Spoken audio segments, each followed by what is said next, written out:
There's a new book out now that has parents talking and even rethinking the way they raise their kids. NYU professor and social psychologist Jonathan Haidt is the author of The Anxious Generation: How the Great Rewiring of Childhood is Causing an Epidemic of Mental Illness. In that book, he argues we are overprotecting children in the real world while underprotecting them online, leading to mental health challenges among America's youth. The book has spent 9 weeks on the New York Times bestseller list and is prompting many lawmakers and schools to consider limiting the use of smartphones. And Jonathan Haidt joins us now. Jonathan, thank you very much for being here. My pleasure, Tony. The book is not only a bestseller, it reached #1 on the New York Times bestseller list. And I'm curious why you think at this particular moment this book has landed in such a big way.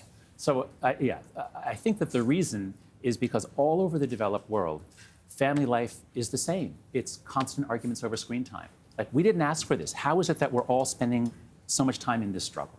So we've all seen something is wrong. We know something is wrong when kids spend all day doing this rather than out playing with their friends.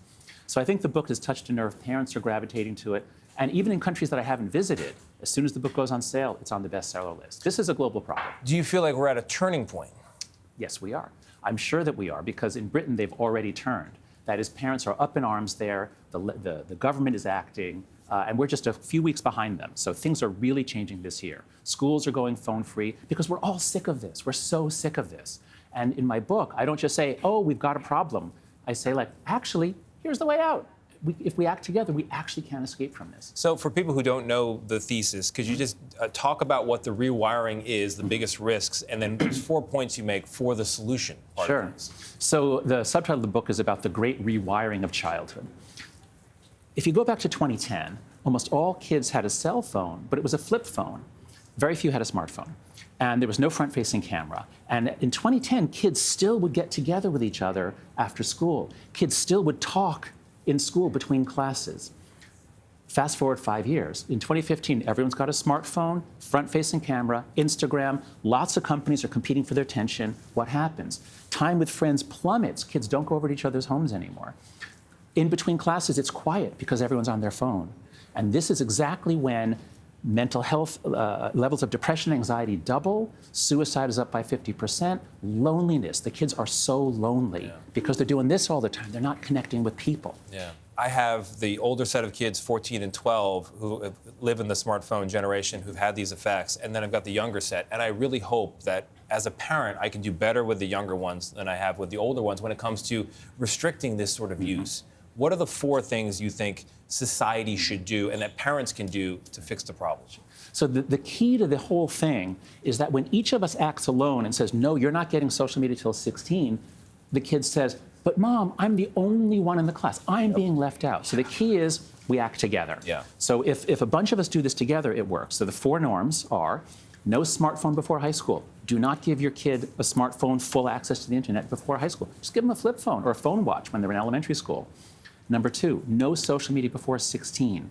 Once you give them social media, the entire world has access to your child, and your child has access to all of it, including hardcore porn, beheading videos, all kinds of horrible things that they're going to see.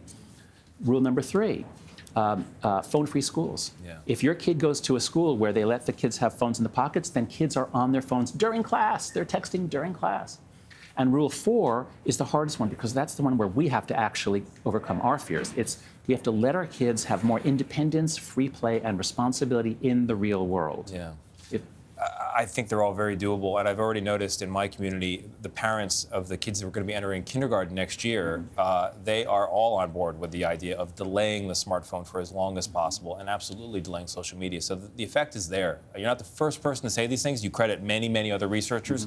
You stand on their shoulders, but I think you're having the impact for whatever reason. The way you've put it together, the moment that it's landed in, I think it's making a difference in lives. So congratulations on the book, and thank you very, very much. Well, thank you, Tony. I hope viewers will go to anxiousgeneration.com. We have a lot of resources for parents and teachers there. And what's interesting is my 14-year-old, he agrees. He wishes he could go live in a moment where, like the 90s. I tell him about the 90s, and he's like, oh my God, no, that's right. Our kids are nostalgic for our childhoods, not for their own. They see it. It's such a tragedy, but it's fixable. The Anxious Generation is on sale right now.